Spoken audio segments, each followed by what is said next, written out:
Hello viewers, welcome back to my channel. आज जो हम चैप्टर कवर करने जा रहे हैं वो है a game with names, which is written by mister Rabindranath Tagore ji. It is very early age he begin to write poems. अब ये इस एक स्पेसिफिक पर्सन के बारे में बात की जा रही है कि उसने बहुत अर्ली एज में पोएम्स लिखना शुरू कर दिया था। आगे चैप्टर में देखते हैं किसके बारे में बात की जा रही है यहाँ पर। Drawing a margin in an exercise book with great care in gold ink and decorating its sides with sprays of leaves, he used to write down his poem in the middle of the page in red ink. Yes, वो एक notebook लेता और उस पर margin draw करता gold ink से, उसे decorate करता अच्छे से लीव्स के साथ और पोएम जो है वो मिडिल ऑफ द पेज में लिखना शुरू करता रेड इंक से। And on the cover of the cover he would write down his name with great flourish, Shri Kedarnath Ghosh. किसके बारे में बात हो रही है यहाँ पर? श्री केदारनाथ घोष जो है वो बहुत अर्ली स्टेज में पोएम्स लिखना जिन्होंने शुरू कर दिया था। One by one he would send his poem to the publishers of different periodicals, but none came out in print. लेकिन उसने एक के बाद एक पोएम्स जो है वो प्रिंटिंग प्रेस में भेजी, लेकिन उसका कुछ रिजल्ट नहीं निकला, उसकी कोई भी पोएम जो है वो पब्लिश नहीं हो पाई। He made up his mind that when he was able to save up money he would bring out his own paper. उसने अपना माइंड सेट कर लिया कि वो मनी बचाएगा, पैसा बचाकर, और अपनी खुद का पेपर निकालेगा। आफ्टर हिज फादर्स डेथ, उसके फादर की डेथ होने के बाद, the elders in the family advised him again, you had better try and look for a job, you can't go on wasting your time just writing. Elders ने उसे advice दिया कि तुमने बहुत लिखाई का काम कर लिया है अब, और तुम्हें अब एक अच्छा सा जॉब ढूंढ लेना चाहिए और इनमें टाइम वेस्ट नहीं करना चाहिए। He would smile but continued writing. Yes, वो हंसकर इसका जवाब देता और कुछ नहीं कहता, और उसने अपना लिखना बंद नहीं किया। One by one he himself publish his 3 books. उसने एक के बाद एक अपनी 3 बुक्स खुद ही पब्लिश की। He expected that this would create a sensation. Sensation का मतलब होता है अवेयरनेस या interest, but that did not happen. लेकिन एक इंटरेस्ट और अवेयरनेस जो वो पब्लिक में देना चाहता था, इंटरेस्ट क्रिएट करना चाहता था, ऐसा कुछ हुआ नहीं उसके बाद। The sensation that was created was in the mind of one reader, he was his Neiphiu. जो ये सेंसेशन क्रिएट हुआ वो सिर्फ एक ही रीडर था, जो था उसका Neiphiu. He had just learnt his alphabets, and whatever books he could get hold of, he would try to read out from it at the top of his voice. जैसे छोटे बच्चे नया जब पढ़ना लिखना सीखते हैं अल्फ़ाबेट्स को, तो वो बुक्स लेकर और ज़ोर ज़ोर से पढ़ना शुरू कर देते थे। उसका जो नेफ्यू, उसके बारे में बताया जा रहा है कि उसने नया अल्फ़ाबेट सीखा था और वो ज़ोर ज़ोर से पढ़ना शुरू कर देता था, क्योंकि उसने नया बुक को पढ़ना, अल्फ़ाबेट्स को, लेटर्स को पढ़ना सीखा था। One day he came panting his uncle with a book. उसके जो अंकल थे वो बुक्स को संभाल रहे थे in his hands and said, just look uncle, this must be your name. उसने देखा और कहा, देखो ये शायद अंकल आपका ही नाम है। The uncle smiled and squeezed the boy's cheeks with affection. जैसे छोटे बच्चों के चिक्स को टच करते हुए अफेक्शन से, प्यार से हम जब सहलाते हैं, ऐसे उसके अंकल ने किया। The uncle took out one of his book from the case and asked the boy, now let me see, can you read this name. उसने कहा अपने नेफ्यू से, एक और बुक निकालते हुए अपने शेल्फ से, और कहा कि ये बुक का नाम पढ़ो, क्या ये मेरा नाम है। The nephew spelled each word letter by letter and read out his uncle's name. वो उसके अंकल के नाम को, उसे पढ़ना तो नहीं आता था, लेकिन लेटर टू लेटर उसने रीड आउट कर कंप्लीट कर दिया। Another book came out of the case. एक और बुक उसने निकाली, and the boy read out the found that it board his uncle's name. Yes, वो पढ़ते पढ़ते बोर हो गया उसके अंकल के नाम को। Having once discovered the name of his uncle on 3 consecutive books. उसने ये तो पहचान लिया कि यस, कंटिन्यूसली 3 बुक्स जो है उस पर सेम यही नाम लिखा हुआ है। उसे पढ़ना नहीं आता, लेकिन उसने पहचान लिया। The nephew refuse to satisfied with the limited numbers. उसको सेटिस्फाई नहीं हुआ कि ये सिर्फ 3 बुक्स हैं, ये बुक्स और भी होनी चाहिए। Opening his fingers wide apart he question. उसने अपने अंकल से क्वेश्चन किया, you must have got your name on other books. आपके पास आपकी लिखी हुई सिर्फ 3 ही बुक्स हैं, ये और भी बुक्स होनी चाहिए, मतलब नंबर्स में और इंक्रीज़ होनी चाहिए। जैसे ऑन ए 100 बुक्स होनी चाहिए, 24 बुक्स और 7 बुक्स। यस, कई सारी बुक्स ऐसी होनी चाहिए जिस पे आपका नाम लिखा हो, जो आपने लिखा है। ऐसा है वो अपने अंकल को कहता है. Now further what happens, the uncle winked at him and said you will see it happen gradually. और कहता है डेफिनेटली आने वाले टाइम में तुम्हें ये सब और देखने को मिलेगा, क्योंकि मैं और बहुत सारी बुक्स लिखूंगा. The nephew took hold of the 3 books. उसने तीनों बुक्स अपने अंकल के हाथ से ली. Yes, hopped about in great glee and rushed out to show the books to their maid servant. Yes, तीनों बुक्स उसने हाथ में लेकर और वो मेड सर्वेंट की तरफ भागता हुआ दौड़ता हुआ चला गया, उसे दिखाने के लिए कि ये बुक्स जो है वो मेरे अंकल ने लिखी है. In the meantime the uncle had also written a play. In between, इस टाइम के दौरान उसके अंकल ने एक प्ले भी लिखा था, एक नाटक भी लिखा था. The hero of the play was Shivaji. जिसका हीरो जो थे कौन थे? शिवाजी, जो एक बहुत बड़े रूलर थे. His friends commented the theatre is bound to accept this play. उसके फ्रेंड्स ने कहा कि ये जो प्ले है उन्हें नहीं लगता कि ये थिएटर में काम करेगा या फिर चलेगा. He saw clearly in his mind how at every street corner at every highway his name together with the name of his play would leave their tattoos marked all over the town. उसने हर street corner पे, highway पे अपने play के नाम के साथ एक tattooed, एक मार्क छोड़ने की कोशिश की, सो दैट पब्लिक में इंटरेस्ट क्रिएट हो उसके प्ले से रिगार्डिंग. Today was Sunday. उस दिन संडे था. His theatre minded friends has gone to the theatre people to get their opinions. उसके जो फ्रेंड्स हैं वो थिएटर में गए थे फीडबैक लेने के लिए कि जो उसने नाटक, ये जो लिखा है प्ले, उसका लिए लोगों की ओपिनियन क्या है ये जानने के लिए.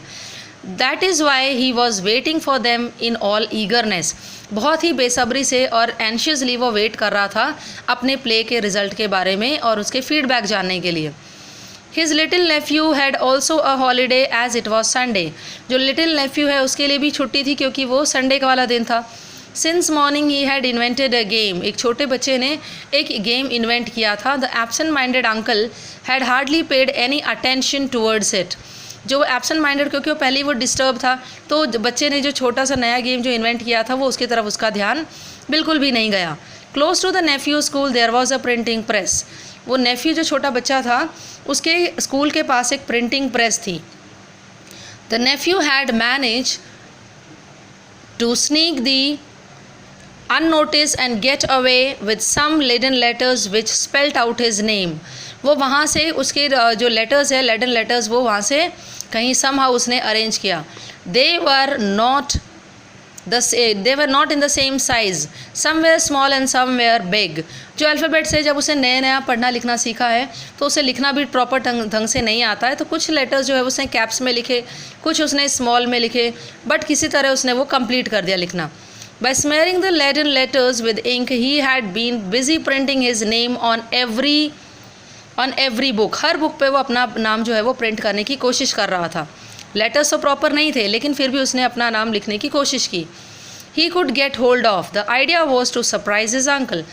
ये क्यों कर रहा था अपने अंकल को? वो सरप्राइज़ देना चाहता था. The surprise certainly came in no time. लेकिन वो सरप्राइज़ है, वो सरप्राइज़ रहा नहीं, बहुत जल्दी वो अंकल के सामने आ गया. When at one time the uncle came into the sitting room, he found that the little boy was extremely busy. जब उसके अंकल जो है वो सिटिंग रूम में आए तो उसने देखा जो छोटा बच्चा है वो बहुत ज़्यादा बिजी था अपने वर्क में. उसने कहा, Kanai, what keeps you so busy? उसने छोटे बच्चे से पूछा, कनाई जिसका नाम था, तुम किस में बिजी हो इतना ज़्यादा? It was with great enthusiasm that the nephew showed him what he had been doing. उसने दिखा दिया. There were not just 3 books, but 25 in all, which laid there bearing Clyde's name in printed words. Yes, 25 pages जो books है उसने अपने नाम को print करने की कोशिश की. This was terrible. इससे वो अंकल जो है बहुत ज़्यादा परेशान हो गए. The child would never learn to concentrate on his studies, but play and play the whole time. And what a play to invent. उसने कहा, ये कौन सा गेम है? बच्चे जो है वो कभी कॉन्सेंट्रेट नहीं करते स्टडीज़ पे, पूरे दिन बस वो खेलते ही रहते हैं. He snatched away from this nephew's hand the leaden letters that he had secured with much difficulty. Can I begin to haul? उसने उसके हाथ से खींच लिया जो उसके हाथ में था अंकल ने. With grief and then calmed down to a sobbing and finally his sobbing became spasmodic that is वो बहुत ही चिल्लाने लगा और बहुत ही परेशान हो गया कि उसके हाथ से क्यों लिया। जैसे छोटे बच्चों से अगर कुछ छीन लिया जाए तो बहुत चिल्लाते हैं, रोने लगते हैं ज़ोर ज़ोर से। He would not be pacified in any way. The old maid servant came rushing and asked him what's wrong son. Kanai replied my name. जैसे ही वो रोने लगा तो वो सर्वेंट जो है वो भागकर उसके पास आया और उसने कहा कि व्हाट्स रॉन्ग विद यू सन। उसने उससे पूछा क्या बात हो गई, तुम क्यों रो रहे हो। इतनी देर में उसकी जो मदर है वो वहाँ पर आई। His mother came and inquired what is the matter Kanai, what has happened. क्या हुआ, तुम क्यों रो रहे हो और ऐसे क्यों चिल्ला रहे हो। In the choked voice Kanai replied my name. वो रोने लगा और कहने लगा माई नेम, मेरा नाम। The maid servant put into his hand sweet meat, he threw it on the flavour and sobbed. Yes, उस जो मेड थी उसने उसके हैंड में स्वीट रखी, उसने उस बच्चे ने क्या किया, उसे फेंक कर फ्लोर पे फेंक दिया उसे, और फिर से रोने लगा और ज़ोर ज़ोर से और कहने लगा my name. His mother came up to him and said, Kanai, look, here is your train. Kanai pushed away the train and burst into the fresh sobbing, my name. फिर भी उसे कुछ उसकी मदर आई। जैसे छोटे बच्चे जब चिल्लाने लगते हैं, रोने लगते हैं, तो मदर जो है या फिर जो आसपास लोग रहते हैं उसे बहलाने की कोशिश करते हैं कि बच्चा ना रोए। उसे ट्रेन दिखा रहे थे, देखो तुम्हारी ट्रेन देखो, लेकिन वो कहीं भी ध्यान नहीं दे रहा था और वो ज़ोर ज़ोर से चिल्लाने लग रहा था। और फिर से उसने रोना शुरू कर दिया और रोते रोते वो कह रहा था my name, my name. The friends return from the theatre. In the mean while, तभी जो अंकल के जो फ्रेंड थे वो थिएटर से उसका जो प्ले देखकर आ रहे थे वो उसके डोर पर आए। The uncle rushed up to the door and asked what's the news. Yes, वो जल्दी से दौड़ के गए अंकल और उन्होंने डोर खोला और उनसे पूछा what is the news. The friends answered, friends ने आंसर दिया दे वर नॉट इंटरेस्टेड। उन्होंने बोला कि तुम ये जो है वो ऑडियंस से हमें ये पता चला है ओपिनियन के वो जो है वो इंटरेस्टेड नहीं है। The uncle remained silent for a long time. जो अंकल है वो साइलेंट हो गए लॉन्ग टाइम के लिए, किसी से कुछ भी बात नहीं की। And said I am going to open my own theatre. उन्होंने कहा मैं अपना थिएटर खुद ओपन करने वाला हूँ। Even if that makes me beggar in the street, चाहे वो भिखारी क्यों ना बन जाएं गलियों में। The friends consoled him.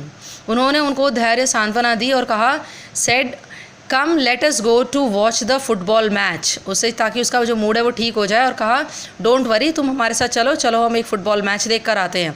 He replied, uncle ने रिप्लाई किया नो आई फील फ्लेवरिश।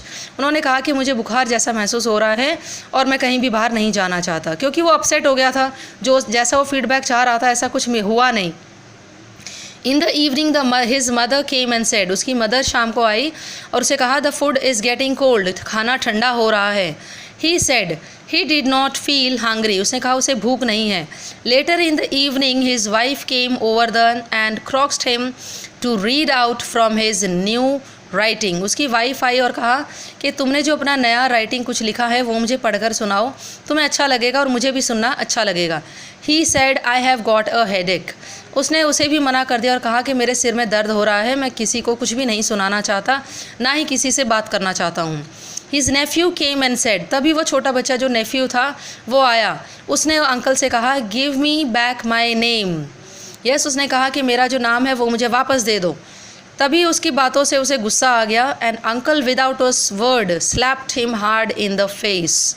उसके फेस पे उसे ज़ोर से उसे स्लैप किया, और जिसकी वजह से, क्योंकि वो पहले एक तो वो दुखी था इसका, और वो जो बच्चा है आकर वो उसे कह रहा था give me back my name, तो इससे वो इरिटेटिंग मूड में हो गया, क्योंकि वो कई सालों से इतनी पोएम्स लिख रहा था, उसे सक्सेस नहीं मिल रहा था, और फिर बीच में जो वो उसका नेफ्यू है वो भी उसे आके परेशान कर रहा था, तो वो इरिटेटिंग, तो वैसे ही उसका मूड ख़राब हो गया था। फ्रेंड्स ने जो आकर उसे रिस्पॉन्स दिया था वो भी उसके लिए अगेंस्ट था, उसे कोई फीडबैक नहीं मिला जैसा वो चाह रहा था, जितनी मेहनत की थी उसे उसका रिज़ल्ट नहीं मिला था, तो वो परेशान था, जिसकी वजह से उसने उस बच्चे को थप्पड़ मार दिया। So this is the chapter which is written by Mr. Rabindranath Tagore. I hope the chapter is clear to you. The chapter that is a game with names. I hope everything is clear in this chapter. Still, if you are having any doubt, do comment me in the comment section. And if you are a new subscriber, do subscribe to my channel. Thank you viewers. See you again in my next video. Thank you.